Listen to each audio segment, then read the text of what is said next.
Gloria a Dios. Que el Señor le bendiga, amada iglesia. Es realmente un privilegio grandísimo, inmerecido poder estar acá delante de ustedes, subido en este púlpito, reconociendo que la gracia de Dios es la que nos ha sostenido hasta este momento y que por la gracia de Dios, como decía Pablo, soy lo que soy. Pablo menciona un punto muy importante en 1 Corintios 15, en el versículo 10, y es que Pablo dice: he trabajado más que todos ustedes, pero no yo, sino la gracia de Dios en mí. Y si me he esforzado en la gracia de Dios. Lo mismo puedo decir yo, y creo que todo creyente que ha entendido la salvación y su vida de comunión con Cristo. Pero también hay un aspecto muy importante que vamos a estar tocando esta mañana, y es que ninguno de nosotros puede pasar por alto que la Biblia habla de hechos históricos, de hechos totalmente verídicos, que sin lugar a duda ocurrieron y de los cuales depende nuestra fe en Cristo Jesús. Hermanos, si Jesucristo, el que presenta la Biblia, es quien Él decía ser, el Dios hecho carne, pues esto claramente es un hecho histórico. Porque estamos hablando de que la persona de Cristo como Dios, que existía como Dios eternamente, en algún momento por medio del plan grandioso y glorioso del Padre, la primera persona de la Trinidad, irrumpió la historia de la humanidad y se presentó como el Dios encarnado o el Dios hecho carne. Y eso sucedió en el tiempo y en el espacio. Yo quiero que se entienda bien eso. El hecho que narra la Biblia en los evangelios y también los apóstoles y los autores de las cartas, ya sean las cartas paulinas que escribe el apóstol Pablo o ya sean las cartas de Juan, primera, segunda y tercera, o cualquier otra que menciona a Cristo, quiero que usted entienda que estas cartas presentan a Cristo como una persona histórica, como una persona que existió no en una esfera o una dimensión diferente a la del planeta Tierra. Cuando hablamos de la encarnación de Cristo, hablan de una persona que realmente caminó con hombres naturales y mujeres naturales y pecaminosos hace más de 2000 años en las tierras polvorientas de Palestina. Entonces, la Biblia hace esas afirmaciones. Por lo tanto, en esta mañana, el tema que traemos en cuestión es un tema de máxima importancia para nosotros como creyentes. Y le hemos llamado la resurrección de Cristo una defensa o evidencias de la resurrección de Cristo. Evidencias de que Cristo resucitó de los muertos. Lo vamos a dividir en dos secciones. La primera sección, que es la que voy a tocar en estos momentos, tiene que ver con las implicaciones teológicas y bíblicas para la vida de cada uno de nosotros como creyentes que tiene la resurrección de Cristo. Y luego pasaré, aunque sea por encima, quizás arrojando unos cuantos datos, a hablar acerca de las pruebas históricas que hay a favor de que Cristo murió por crucifixión, de que Cristo realmente fue sepultado en el sepulcro de un hombre rico que formaba parte del Sanedrín, de la cópula judía o de aquellas autoridades religiosas judías como era el Sanedrín, ¿verdad? De José de Arimatea. Vamos también a presentar evidencia que realmente la historia puede ser reconocida de una forma puntual, a pesar de las observaciones que algunos críticos durante la historia del cristianismo han hecho tratando de rebatir o refutar la historicidad o la existencia de la persona de Jesús de Nazaret. Entonces, vamos a iniciar hablando de por qué es importante sostener la resurrección de Cristo. La primera implicación que nosotros vemos en las Escrituras de la resurrección de Cristo tiene que ver con la persona misma de Cristo y con la identidad misma de la persona de Cristo. La Biblia en los evangelios, que son las biografías de la persona de Cristo, que registran sus enseñanzas, sus parábolas, sus milagros y todas aquellas cosas que Jesucristo hizo mientras estaba en la tierra. Creo que todos los creyentes que hemos leído el Nuevo Testamento, y sobre todo, para ser puntuales, los evangelios, nos hemos dado cuenta de algo. Jesucristo hacía afirmaciones asombrosas, afirmaciones que ningún otro líder religioso hacía. Por ejemplo, Buda, Gautama Buda, nunca afirmó ser Dios. Mahoma nunca se consideró Dios. Los fundadores o líderes de grandes religiones o imperios políticos nunca se arrojaron las credenciales que la persona de Jesucristo sí se arrojó así, o las prerrogativas que él afirmó tener. Lo vemos en Marcos capítulo 2, por ejemplo, perdonando pecados. Algo que únicamente el Dios Todopoderoso, creador de los cielos y la tierra, puede hacer. Afirmó en Juan capítulo 10, versículo 30, yo y el Padre uno somos. Esa es una clara afirmación de que Él era divino, y no solo divino, sino que pertenecía a la misma esencia y a la misma naturaleza de Dios. Cuando Cristo dijo en Juan capítulo 10, versículo 30, yo y el Padre uno somos, la palabra uno en el original griego significa que eran de una misma esencia y una misma naturaleza. Lo que Cristo estaba diciendo es que Él pertenecía a la misma esencia, a la misma naturaleza del Padre. E incluso usted puede investigar eso por el contexto. Del versículo 32 al versículo 33, los judíos intentaron apedrearlo. Según la ley, en Levítico 16:24, todo aquel que blasfemare tomando el nombre de Dios o una prerrogativa de divinidad para sí, arrojándosela para sí, según la ley debía ser lapidado o muerto por apedreamiento. Y en este caso, vemos a los judíos en Juan capítulo 10, versículo 30 y 33, que claramente se dieron cuenta de las afirmaciones categóricas que Jesús de Nazaret estaba haciendo y quisieron asesinarlo. En Juan capítulo 8, versículo 58, Jesucristo se identifica con el Jehová del Antiguo Testamento. Juan capítulo 8, versículo 58 es una clara afirmación de deidad y de identidad con el Dios y el Señor del Antiguo Testamento. Jesucristo en Juan 8:58 afirma, antes que Abraham llegase a ser, yo soy. Yo soy, viene del griego ego eimi, que habla de un eterno presente. Antes de que existieran los cielos y la tierra, eso es lo que está diciendo Cristo, antes de que naciera Abraham y cualquiera de los patriarcas, antes que cualquier ser humano viniera a existencia, antes que el tiempo, el espacio, la materia, la energía, antes que todo el universo, todo el cosmos existiera, yo ya era. No es yo seré, sino yo soy, el eterno presente.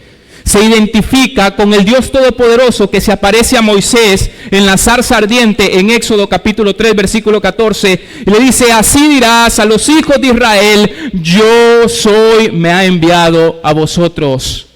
El Jehová, el Yahweh, el Dios supremo, el increado, el que no fue creado, que es lo que significa el nombre de Dios, el autoexistente, el que es, el que era y el que será, el alfa y el omega, el que no tiene principio ni fin, el primero y el último. Esas son las afirmaciones sorprendentes que Jesús, por un lado, se arroja para sí, y también los autores del Nuevo Testamento aplican a la persona de Cristo.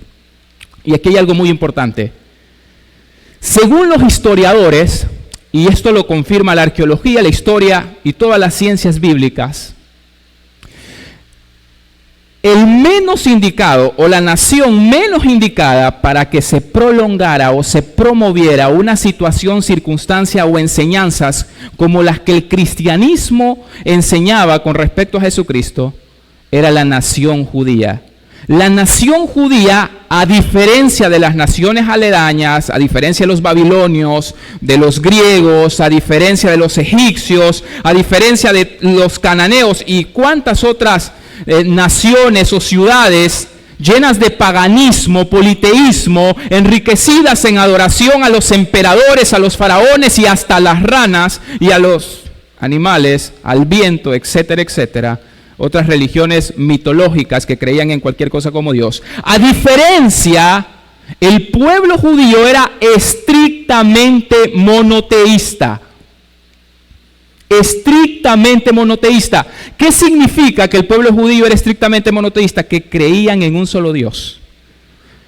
En un solo Dios. ¿Se acuerda usted de la Shema, del hebreo para oír, el credo de los judíos, en Deuteronomios capítulo 6, versículo 4? Oye Israel, Jehová nuestro Dios, Jehová uno es. Eso los judíos lo sabían de memoria y lo habían guardado claramente en su corazón. No hay más de un Dios. Estrictamente monoteístas. El monoteísmo significa la creencia en un solo Dios.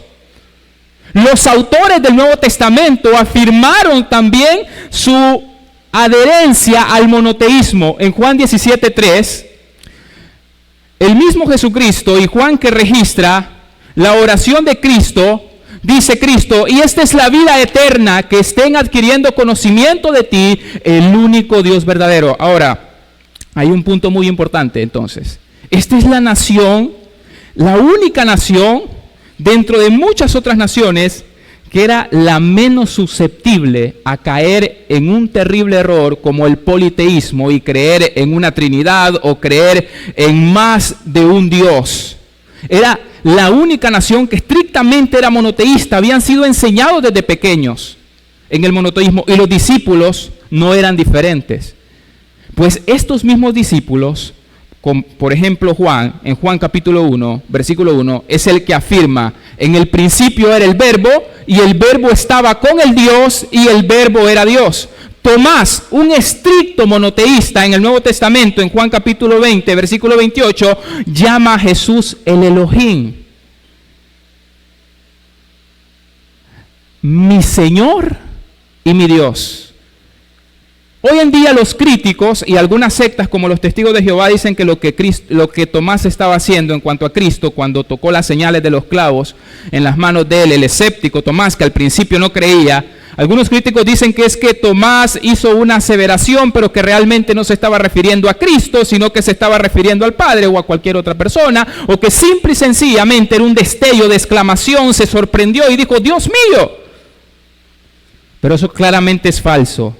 Cuando uno estudia el original de Juan capítulo 20, versículo 28, directamente puede ser traducido, dijo a él, Señor de mí y mi Dios de mí. Claramente se lo estaba diciendo a Cristo. Ahora, un judío estrictamente monoteísta. Ahora, ¿por qué es importante este trasfondo? Antes de entrar a otros detalles. Porque a Jesucristo le pidieron señal.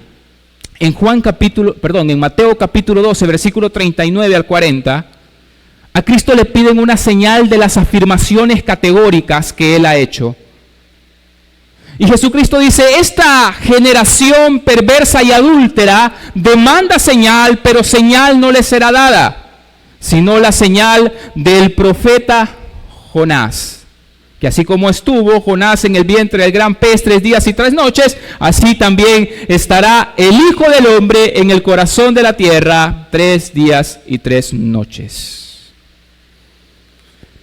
¿Sabe lo que está diciendo la persona de Cristo? Lo que está diciendo Cristo en estos textos es lo siguiente.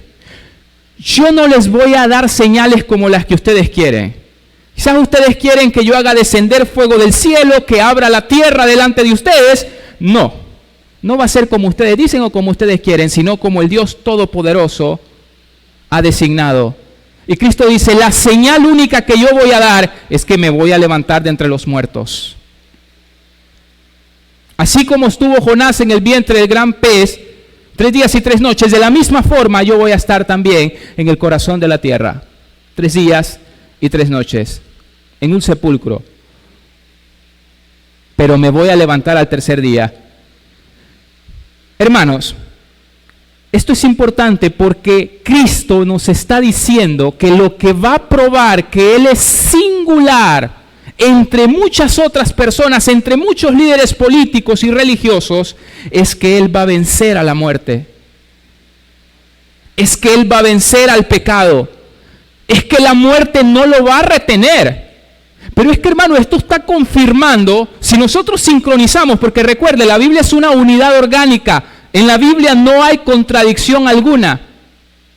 Si usted va al Salmo capítulo 16, que fue escrito de 1500 a 1600 años antes de Cristo, el Antiguo Testamento ya profetizaba y apuntaba hacia la resurrección de la persona de Cristo. Cristo simple y sencillamente está confirmando y Él mismo está prediciendo que esto iba a suceder, que Él sería levantado de entre los muertos, que la tumba no lo iba a retener, que el sepulcro no lo iba a vencer, sino que Él sería levantado de entre los muertos. Entonces, esa es una de las implicaciones. Si Cristo no se levantó de entre los muertos, entonces Él no sería Dios. Y si Él no es Dios, esto tiene implicaciones en cuanto a la enseñanza o doctrina de la salvación. Porque entonces nosotros estamos en nuestros pecados todavía. Mire por qué es importante la resurrección de Cristo. El apóstol Pablo en 1 de Corintios, capítulo 15, versículo 12 en adelante, Pablo dice: porque si predicase de Cristo que resucitó de los muertos, ¿cómo dicen algunos entre vosotros que no hay resurrección de muertos? Porque si no hay resurrección de muertos, tampoco Cristo resucitó. Y si Cristo no resucitó, vana es entonces nuestra predicación. Vea por qué es importante la resurrección de Cristo. Vana es también vuestra fe. Pablo está diciendo, óigame, si se puede probar que el cuerpo de Jesús está todavía en el sepulcro, está todavía en la tumba, eso significa que nosotros estamos predicando una mentira, que nuestra fe es vana, que nuestras enseñanzas son erróneas, que realmente hemos hecho una falsificación de un evento que realmente nunca ocurrió, que realmente estamos implementando y prolongando una teoría fallida que debería darnos vergüenza. Y Pablo sigue: y somos hallados falsos testigos de Dios. Pablo está diciendo, nosotros seríamos falsos testigos de Dios porque estamos enseñando por todo este lugar que Cristo se levantó entre los muertos, que fue el Padre Dios Todopoderoso que lo levantó entre los muertos, pero realmente Cristo no se levantó entre los muertos.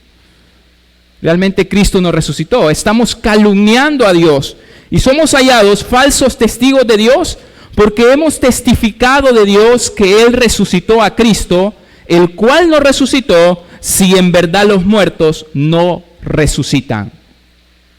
Porque si los muertos no resucitan, tampoco Cristo resucitó.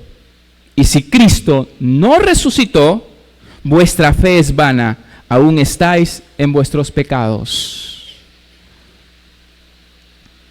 Si Cristo no se levantó de entre los muertos, mire por qué es importante. El cristianismo, hermanos, el cristianismo en general se mantiene en pie o se cae con la resurrección. Si la resurrección no ocurrió, salgamos de aquí, vámonos a nuestras casas a descansar y, como dice Pablo más adelante, bebamos y comamos porque mañana vamos a morir. Y después de esta vida no hay otra, no hay prueba alguna porque no hay nadie que se haya ido y haya vuelto. No hay nadie que pueda confirmar eso en la historia. Eso es lo que está diciendo Pablo. Toda vuestra fe es vana si Cristo no se levantó de los muertos. Ahora, muy bien. Hay quienes dicen, pero ustedes los cristianos están haciendo afirmaciones anticientíficas. ¿Cómo puedes tú probar por medio de la ciencia que Cristo se levantó de entre los muertos? ¿Cómo se comprueba científicamente? ¿Cómo puedes certificar y corroborar que Cristo se levantó entre los muertos si ahí están todos los sepulcros? Tenemos el cementerio general, está lleno de sepulcros, no veo a nadie más levantándose de entre los muertos. ¿Cómo puede ocurrir tal cosa así? A eso se le llama prejuicio contra lo milagroso. Hay muchos que tienen prejuicios contra lo milagroso. ¿Y saben qué? Es bastante deshonesto. Porque partiendo del hecho o la presuposición de que Dios existe, obviamente Él tiene que intervenir en la historia. Entonces, aquellos que atacan la resurrección de Cristo porque dicen, no, eso no puede haber sucedido porque es un milagro, y los milagros no ocurren porque no están comprobados por la ciencia. Hermano, eso es deshonesto. Están presuponiendo que Dios no existe, que la realidad de Dios no es. Para tú poder probar que los milagros no existen, primero tienes que demostrar que Dios no existe, pero eso es imposible porque tuvimos que haber peinado todo el universo y estar al mismo tiempo en todo lugar para poder probar que realmente Dios no existe, cosa que no se puede probar. Cosa que no se puede hacer porque entonces tú terminarías siendo omnisciente, terminarías siendo omnipresente, terminarías siendo Dios. Entonces, hermano, el tema de Dios, el tema de los milagros, el tema de lo sobrenatural no se estudia de forma empírica, como lo hace la ciencia. La ciencia está limitada en el conocimiento. La ciencia se limita únicamente a lo físico, a lo que se puede ver, a lo sensorial, pero no a lo metafísico. Para estudiar a Dios tenemos que ir más allá de lo físico. A lo metafísico. Es como la creación. Tú no puedes reproducir la creación, el evento de la creación en un laboratorio, en un momento controlado, y si no lo puedes hacer, entonces tu teoría de la evolución no es ciencia. Tu teoría de que venimos del chango, de que venimos del mono, no es ciencia, porque tú no puedes reproducir en un momento controlado, en un laboratorio, y repetirlo, que es lo que implica el método científico. En un laboratorio no puedes reproducir la existencia del universo. Entonces, de la misma forma, la resurrección de Cristo y la realidad de Dios pertenece al ámbito de lo metafísico.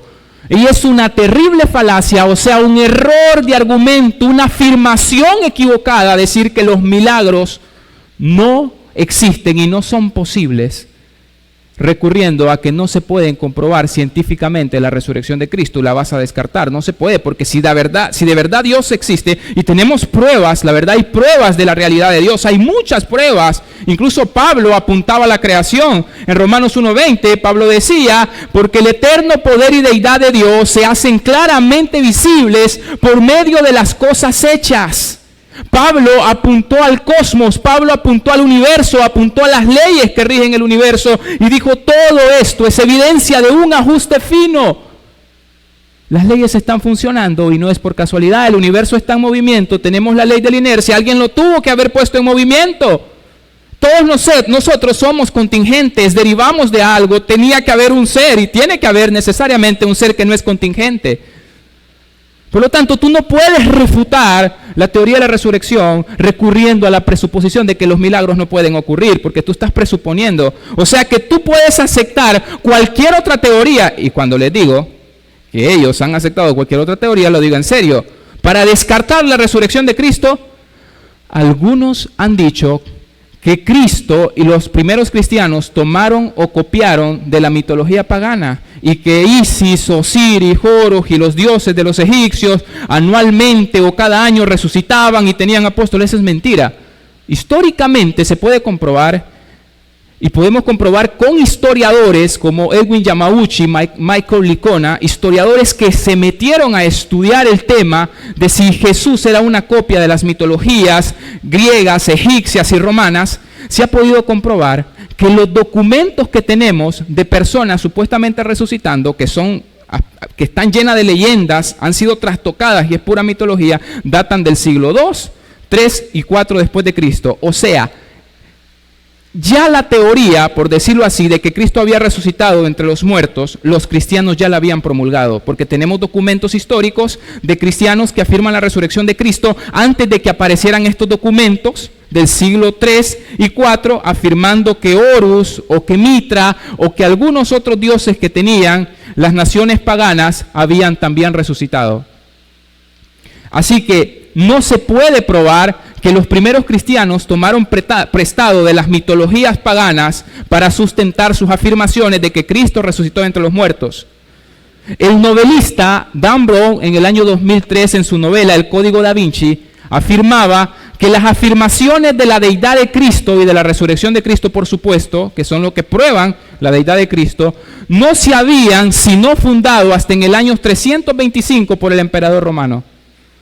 Le tenemos malas noticias. El papiro 52 y el papiro 63, los papiros John Ryland, que han sido encontrados, manuscritos, escritos a manos, escritos de la Biblia que han sido encontrados, que datan del año 115, cientos de años antes del 325, contienen Juan 1.1, donde ya los primeros cristianos afirmaban en Juan 1.1 que Jesucristo era Dios. El papiro Chesterfield, que contiene todo el Nuevo Testamento, data del año 150 y contiene las afirmaciones de Pablo en Romanos capítulo 9, versículo 5, que dice que Dios es sobre todas las cosas, Cristo es Dios sobre todas las cosas.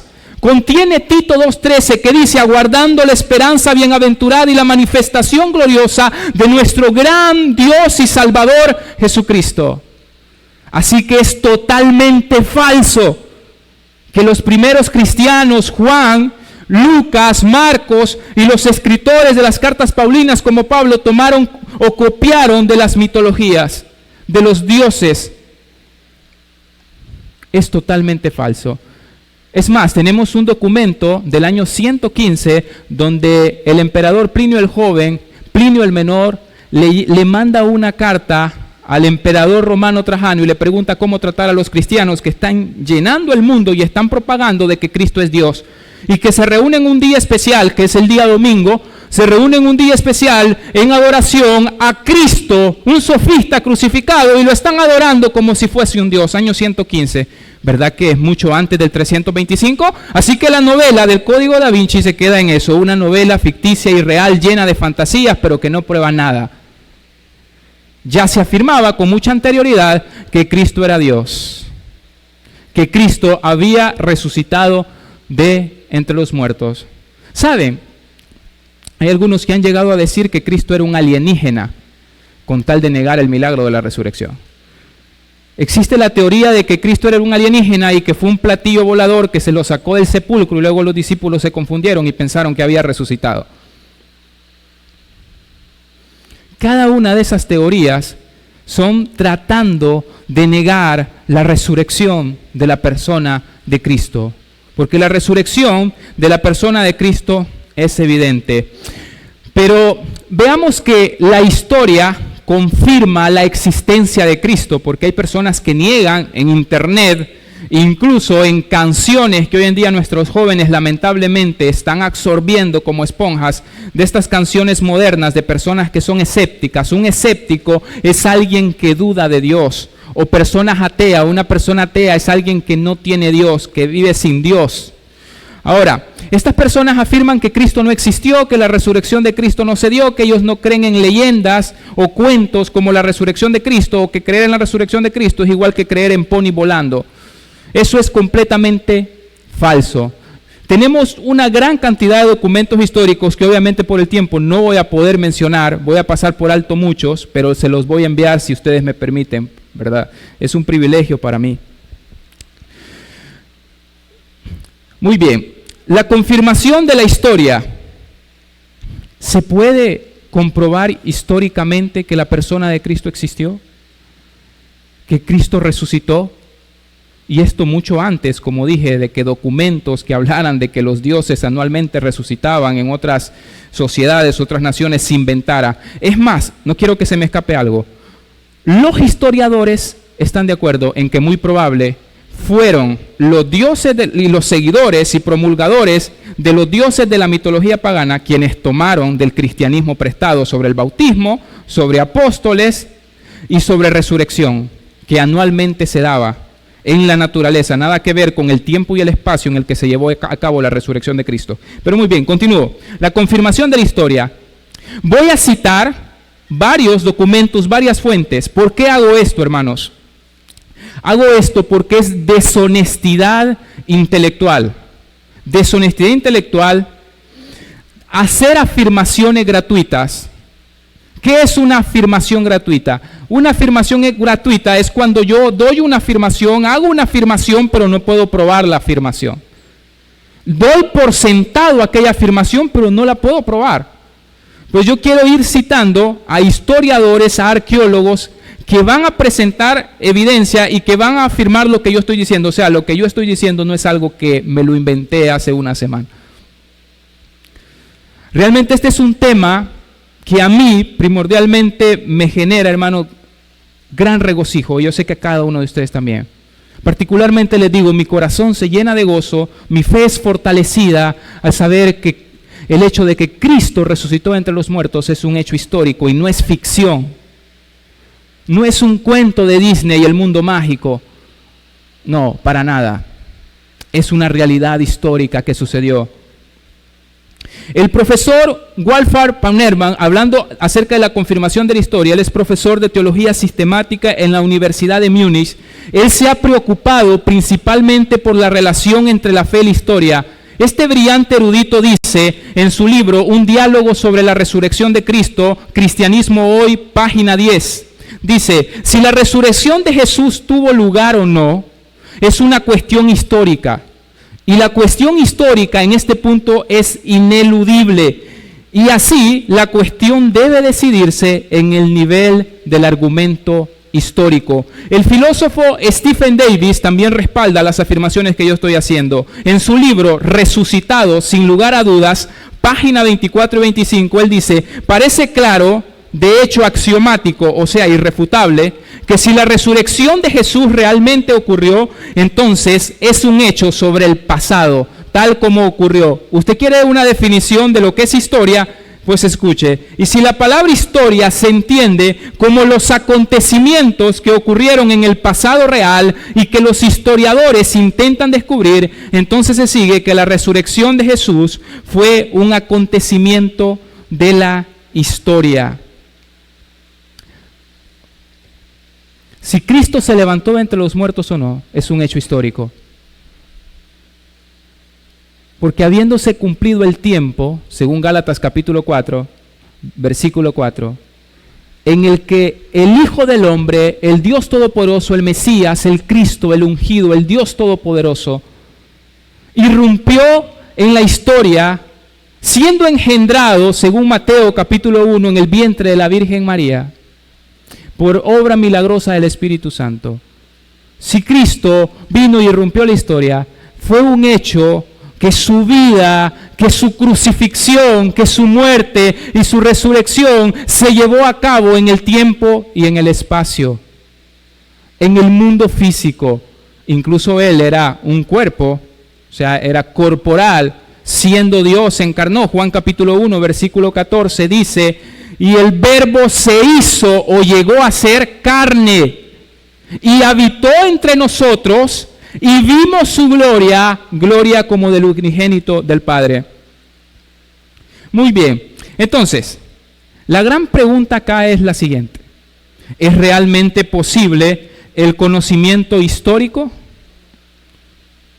¿Realmente se puede conocer que Cristo se levantó de entre los muertos? Es posible. Ya vimos que si vamos a hablar de la persona de Jesucristo, aparte de hablar con respecto a la teología del Nuevo Testamento o lo que textualmente dicen los textos, que nosotros reconocemos que es inspirado, nosotros damos por sentado que la Biblia es inspirada, que es el máximo magistrado, que es el árbitro final que decide en cuestiones de fe y conducta, pero también creemos que la Biblia es una realidad y una verdad histórica.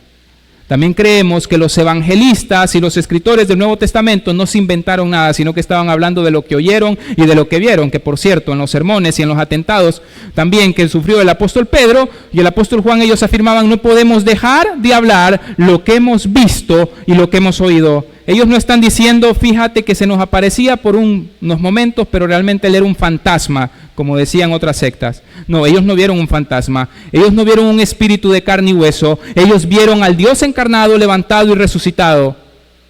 Por eso tuvo que haber sido también en la historia. Y si Cristo estuvo en la historia, los creyentes no tenemos una fe ciega, como a veces se piensa.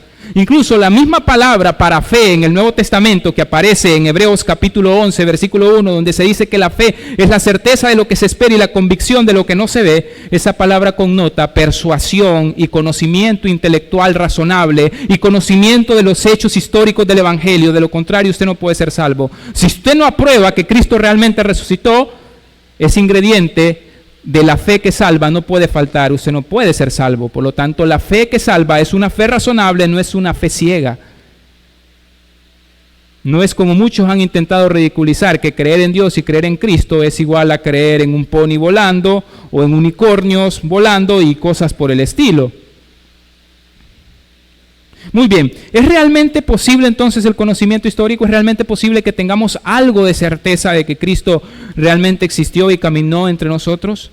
En la cultura posmoderna que nosotros vivimos, una cultura en la que domina el relativismo es aquella afirmación de que cada uno crea lo que bien le parece y que si él se percibe de alguna forma, bueno, está bien, si se siente bien, si tú crees esto, está bien que lo creas, aunque toda la evidencia vaya en contra, y si tú crees otra cosa, también está bien, y esa es tu verdad, esta es mi verdad, y cada uno tiene su verdad.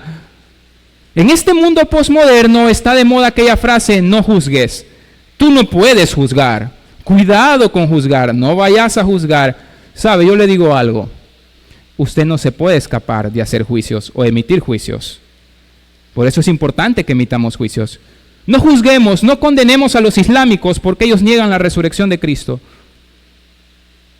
No afirmemos que ellos son herejes porque ellos niegan la afirmación de Cristo. Eso es juzgar. Hermano, en el momento que yo digo, no juzgues, yo estoy juzgando a la otra persona por juzgar.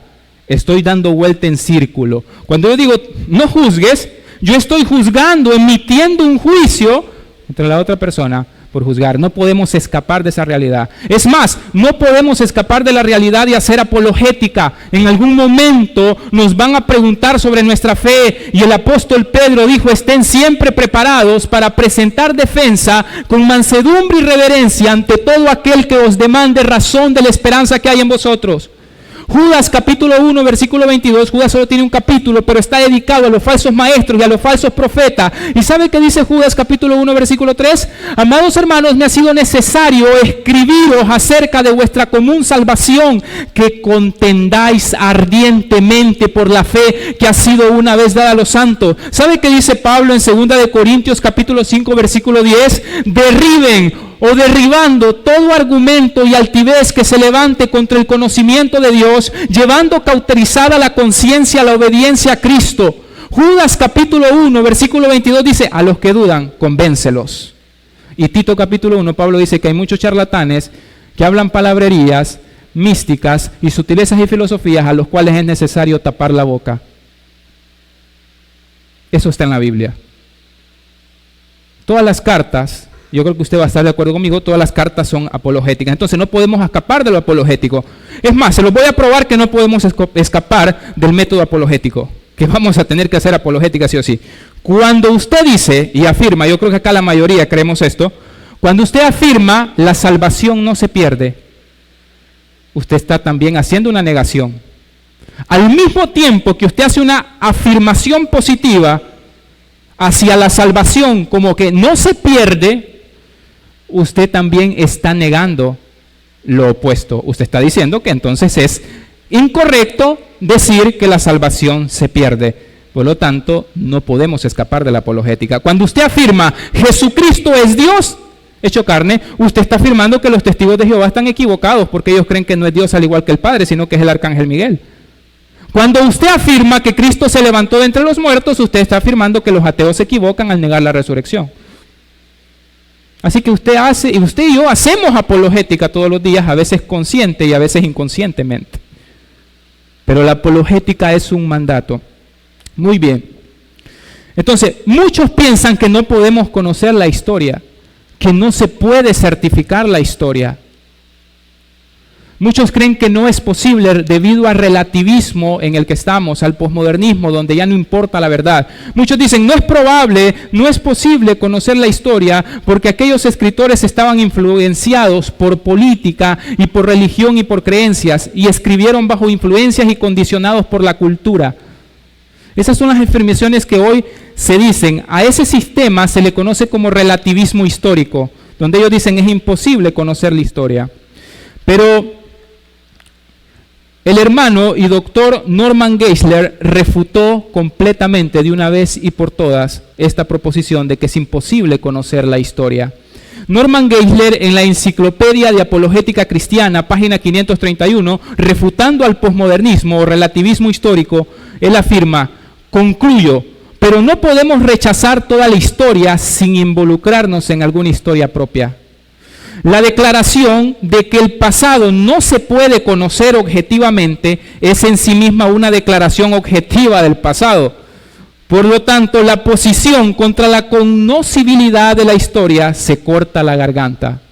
O sea, aquellos que afirman el pasado no se puede conocer de forma puntual y de forma objetiva y certera, están afirmando algo que se puede conocer del pasado de forma segura y precisa, y que es que no se puede conocer nada del pasado de forma segura y precisa. O sea, se están contradiciendo. Es como el escéptico que dice: yo dudo de Dios, yo dudo de la Biblia, yo dudo de Cristo, yo dudo de todo. Un escéptico es aquel que duda de todo, pero no duda de su escepticismo. O el agnóstico que dice: nadie puede tener certeza de Dios, pero él sí puede tener certeza de que nadie puede tener certeza de Dios. Entonces hay posiciones dentro de nuestra sociedad y filosofías que necesitamos combatirlas. Primera de Timoteo capítulo 3 versículo 15 dice que nosotros como iglesia somos columna y baluarte de la verdad. Somos quienes sostenemos la verdad en esta sociedad. El islamismo ha hecho entrada a nuestro país desde hace varios años y está negando la resurrección de Cristo. Si usted lee el Corán, en el capítulo 4, en el versículo 157, el Corán afirma que Cristo no murió en la cruz.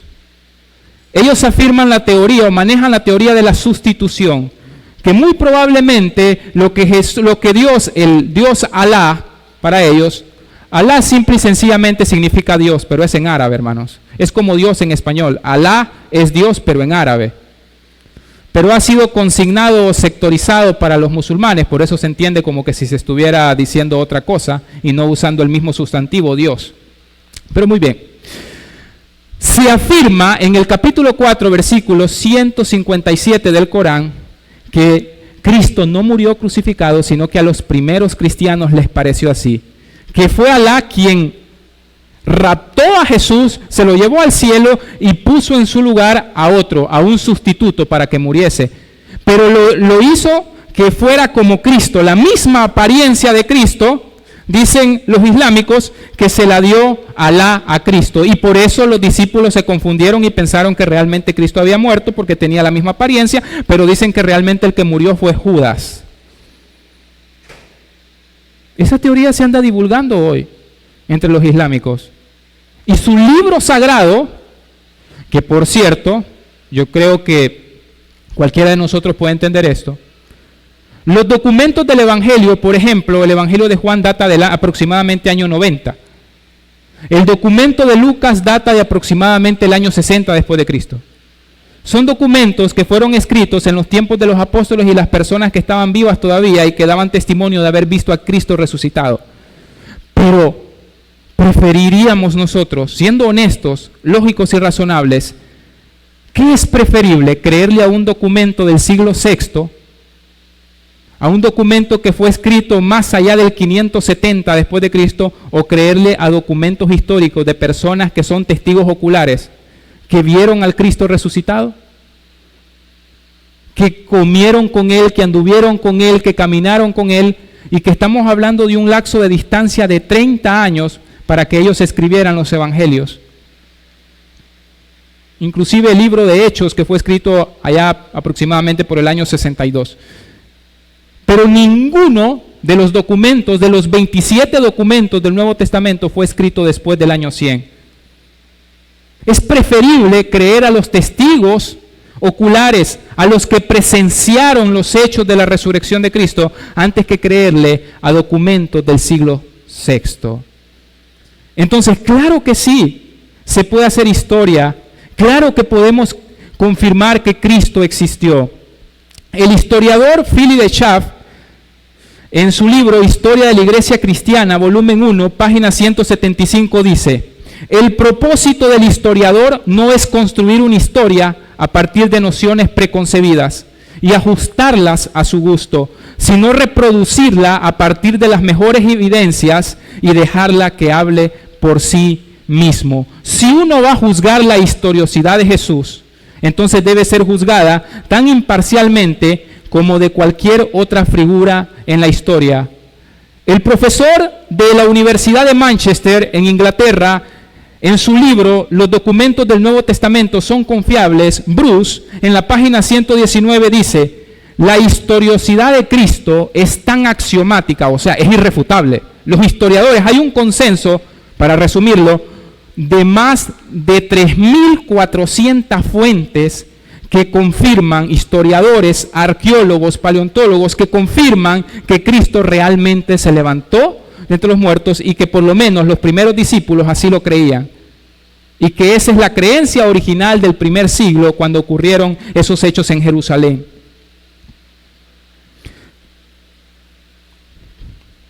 Ahora, ya vamos a ir aterrizando un poquito. La verdad, hay bastantes pruebas. Quiero mencionar algunas pruebas arqueológicas que han confirmado también el Nuevo Testamento, pero voy a ser bien breve, hermanos. Por ejemplo, y esta es una de muchas historias, créanme. Tenemos a Anthony Flew, a C.S. Lewis, George McDowell, entre muchos otros que fueron retados a estudiar este tema, siendo ateos. Ojo con eso. Y no eran personas que estaban de manera parcial a favor del cristianismo. Estamos hablando de personas que se metieron a estudiar día y noche el tema de la resurrección para refutarla. Frank Morrison, un abogado también, entre muchos otros, se metieron a estudiar este tema para refutarla. ¿Y saben qué pasó en la mayoría de ocasiones? Y aquí voy a presentar un caso. ¿Sabe qué sucedió? Todos se terminaron convirtiendo al cristianismo por medio de estas pruebas a favor de la resurrección de Cristo. Porque las pruebas son tan sorprendentes que no queda duda. Miren, hermanos, hay más, vuelvo a repetir, más de 3.400 historiadores, biógrafos, personas con doctorado, arqueólogos, que están de acuerdo, incluso, ojo con esto, no son ni siquiera creyentes. Estoy hablando de ateos, de escépticos incluso, que están de acuerdo en que la crucifixión de Cristo, en que la existencia de Cristo, en que la creencia de los primeros discípulos de que Cristo se levantó entre los muertos es cierta. 3.400. Los historiadores que niegan que Cristo se levantó entre los muertos se pueden contar con una mano. Que niegan que Cristo existió se pueden contar con una mano. Los mejores historiadores no lo niegan. Mire esta evidencia arqueológica. Sir William Ramsay, uno de los más grandes geógrafos de todos los tiempos, fue alumno de la Escuela Histórica Alemana de mediados del siglo XIX. Llegó a estar firmemente convencido, escuche de lo que estaba convencido. Estaba convencido de que el libro de los Hechos era un producto de mediados del siglo II.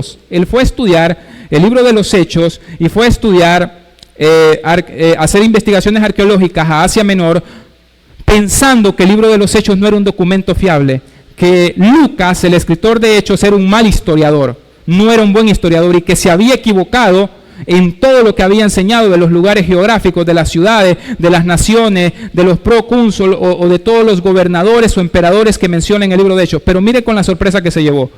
Llegó a estar firmemente convencido de que el libro de Hechos era un producto de mediados del siglo II.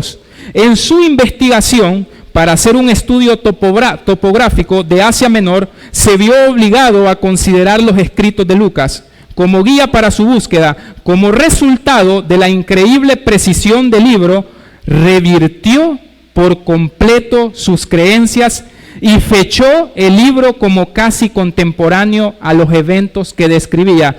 ¿Cuál fue la razón? Debido a la abrumadora evidencia descubierta en su investigación, encontró que las referencias a 32 países, 54 ciudades y 9 islas distintas, en todas esas referencias, Lucas no cometió ni un tan solo error. Lo mismo confirma el arqueólogo William Albrecht en su libro La arqueología en Palestina, en la página 141, William Albrecht dice: por siglos no ha habido registro del tribunal donde Pilato juzgó a Jesús. William Albrecht muestra que hay evidencia arqueológica de que del tribunal donde Pilato juzgó a Jesús, y este está en el patio, que era el patio de la Torre de Antonia, el cuartel militar romano en Jerusalén. La fuente de esto es William Albrecht en su libro La arqueología en Palestina, página 141. El arqueólogo de Yale, Miller Burrow, concluye lo siguiente: en general, la evidencia que la arqueología ha proporcionado hasta ahora fortalece nuestra confianza en la precisión con la que el texto ha sido transmitido a través de los siglos. Hermano, no hay un solo descubrimiento arqueológico que desmienta la Biblia, que refute la Biblia, que vaya o contradiga la Biblia. Todas las evidencias arqueológicas que se han encontrado confirman la Biblia. Se encontró ya la inscripción de Pilato, que se dudaba que Poncio Pilato había sido procurador romano en el tiempo de Cristo y que se había llevado un juicio. Ya se encontró una inscripción. Hermano, todos los descubrimientos, lejos de refutar la Biblia, están corroborando que la Biblia es veraz. Y a esto me ajusto a lo que Romanos 3:4 dice: y confesamos juntamente con Pablo, sea Dios veraz y todo hombre mentiroso. Me ajusto a las palabras que Cristo dijo en Juan 10, capítulo 34, la escritura no puede ser quebrantada. Lo que Isaías 7 siglos antes de Cristo afirmaba en Isaías 48, marchítese la flor, séquese la hierba, mas la palabra de Dios permanece para siempre.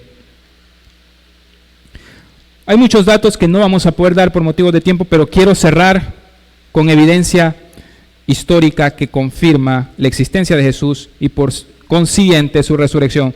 Tenemos evidencia histórica por medio de un historiador que probablemente era el mejor historiador de Roma, Cornelio Tácito, que data del año 55 al año 120 después de Cristo. Es considerado uno de los más grandes historiadores romanos, autor de unos 30 libros.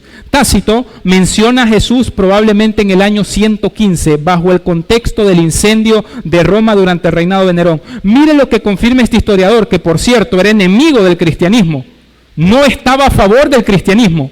Este historiador, mire lo que va a relatar, va a confirmar los hechos de lo que narran los evangelistas, pero él no está a favor del cristianismo. Y todos saben aquí, si aquí hay algún juez o hay algún abogado, sabe que el testimonio hostil es todavía más válido en el método legal de descubrir la verdad. Y este es testimonio hostil. Tenemos a un enemigo del cristianismo diciendo: sí, Cristo existió el cristianismo, existió la creencia de que Cristo había resucitado de los muertos, sí.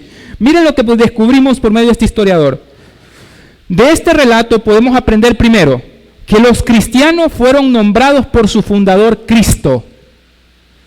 ¿Qué significa Cristo? El ungido de Dios. Segundo, quien fue condenado a muerte por el procurador romano Poncio Pilato. Tercero, durante el reinado del emperador Tiberio, desde el año 14 al año 37 después de Cristo. 4, su muerte. Jesucristo fue muerto, terminó en su perdición por un tiempo. 5, pero resurgió nuevamente. Los discípulos que habían andado con él, cuando dijeron haber visto a Cristo resucitado, dice Tácito, este historiador romano, cuando ellos comenzaron a proclamar que Cristo había resucitado, lo hicieron con total entusiasmo, creyendo que realmente lo habían visto, que se había vuelto de entre los muertos. 5, pero resurgió nuevamente. 6, especialmente en Judea, donde se originó esta enseñanza. 7, sus seguidores llevaron su doctrina a Roma, o sea, comenzaron a propagar sobre todo el imperio que Cristo se había levantado entre los muertos. Esa es evidencia a favor de la resurrección. Piense usted por un momento. Estos discípulos estaban temblando de miedo cuando Cristo fue crucificado. Tenemos a un Pedro que niega a Cristo 3 veces y dice: yo nunca lo conocí. Tenemos a los hermanos de Jesús, a Santiago, que no creían en él. Si nos vamos a los evangelios, nosotros vamos a ver que su propia familia no creía, pensaba que estaba loco. Si usted se va a Marcos capítulo 3, versículo 23 al 35, ahí se dice que los su propia familia pensaba que Cristo estaba fuera de sí. Ahí se utiliza la palabra griega existemi, que significa que estaba loco, tenía problemas mentales, decía la familia. Santiago, los hermanos de Jesús en carne, decían, oye, Jesús está loco. Está afirmando que va a morir y que se va a levantar de entre los muertos y que es el Hijo de Dios, el ungido. Pero ¿qué pasa después del hecho de la resurrección? Cuando, hermano, y yo quiero que usted vea esto, cuando las mujeres, María Magdalena, María la madre de Jesús, y otra mujer que iba con ella, en Mateo 28.1, Marcos 16.1 y Lucas 24, si usted puede leer esos registros ahí, cuando ellas iban el domingo, el primer día de la semana, el día que Cristo resucitó muy de mañana, ellas no iban con la esperanza de ver a Cristo resucitado. ¿Qué llevaban entre sus manos? Llevaban especias para terminar de cubrir el cuerpo de Cristo. No tenían esperanza de que Él iba a resucitar. Es más, sus discípulos estaban encerrados en una casa, Juan capítulo 20, versículo 19, encerrados en una casa, diciendo, óyeme, sabemos cómo trabaja el Imperio Romano. Si ya acabaron con nuestro héroe, si ya acabaron con nuestro Dios, aquel que nosotros seguimos, van a terminar con nosotros. Estaban temblando de miedo. ¿Y por qué digo esto? Porque hay ateos que sostienen que fue que los discípulos robaron el cuerpo de Jesús y luego crearon la leyenda. Hermanos, no, los discípulos de Cristo estaban temblando de miedo. Nunca se hubiesen podido enfrentar a la guardia romana o a los ejércitos romanos que estaban cubriendo el lugar donde pusieron a Jesús, el sepulcro de José de Arimatea. Pero ¿qué hizo que estos discípulos, que Pedro en su primer sermón en Hechos, en su segundo sermón en Hechos 3, proclamaran Pedro, Juan y todos sus discípulos, esos que estaban temblando de miedo, que no esperaban que Cristo resucitase entre los muertos? ¿Qué hizo que comenzaran a llenar el vasto imperio romano sin miedo a la muerte, sabiendo que los iban a encarcelar y los encarcelaron, sabiendo que los iban a matar y los mataron? ¿Qué hizo que los primeros cristianos, los primeros apóstoles, cambiaran tan radicalmente su manera de pensar? Solo existe una respuesta: que Cristo resucitó entre los muertos. Pero alguien podría argumentar, a ver, sí, muy bien, sí, suena muy halagador, suena muy sentimental, todo eso muy apasionado, pero ¿acaso no hay mucha gente, los islámicos, por ejemplo, muriendo por algo que ellos creen que es verdad? Así que yo creo que lo mismo pasó con ellos. Hay una diferencia. Los discípulos no murieron por algo falso que ellos creyeron que era verdad. Ellos murieron por algo que ellos sabían que era verdad.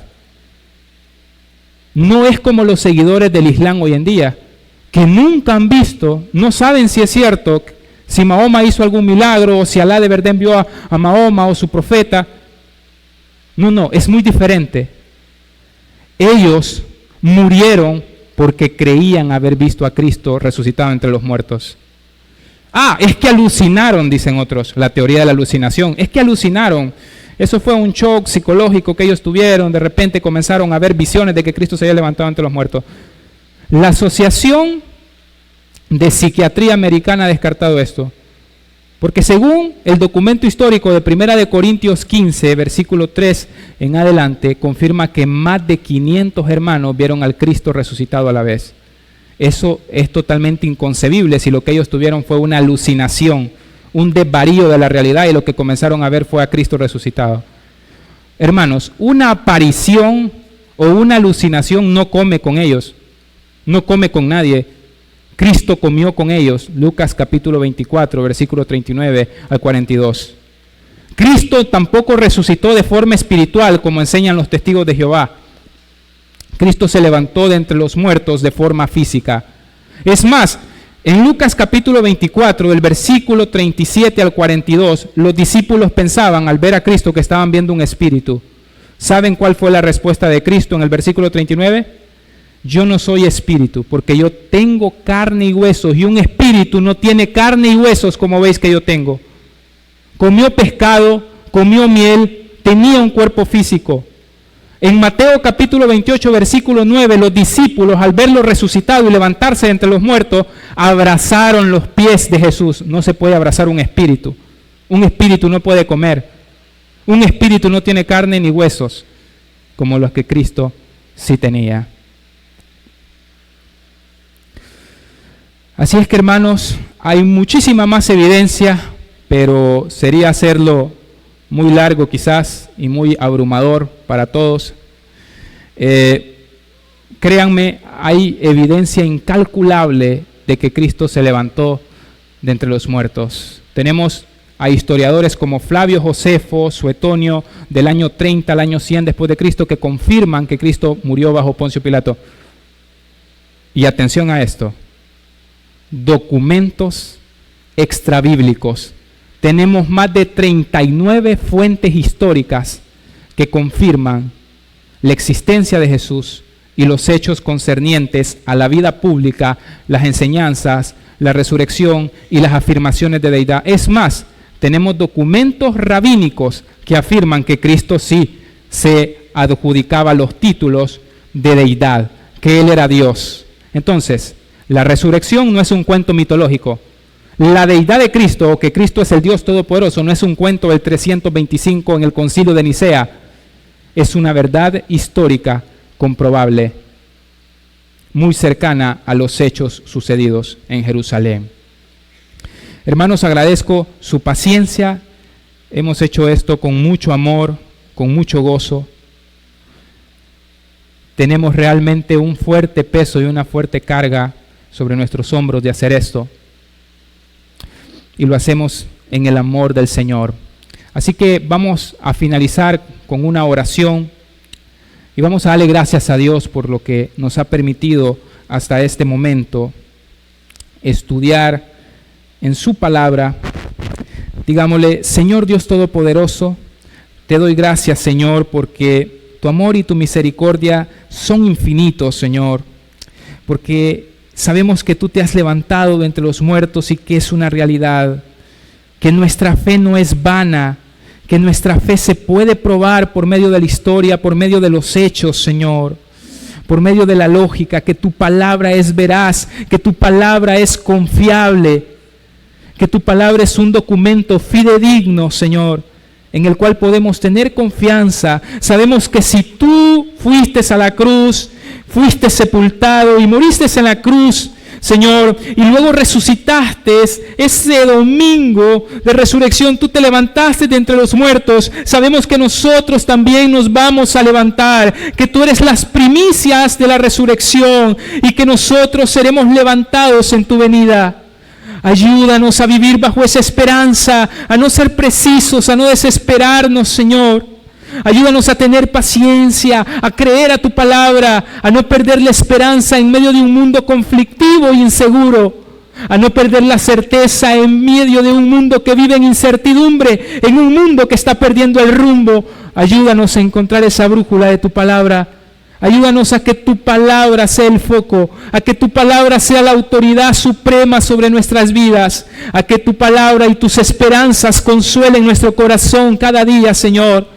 En los momentos de fatiga, en los momentos de desesperanza, en los momentos de flaqueza, de pérdida, de enfermedad, que recordemos que un día tendremos un cuerpo incorruptible de gloria, que un día nos vamos a levantar y ya no habrá más dolor, más lloro, más enfermedad, porque tú vas a enjugar toda lágrima de nuestros rostros. Ayúdanos a consolarnos en medio de este mundo lleno de caos. Que tu palabra y tu presencia, por medio de tu Espíritu Santo, nos consuele cada día, en el nombre de Jesús. Amén y amén.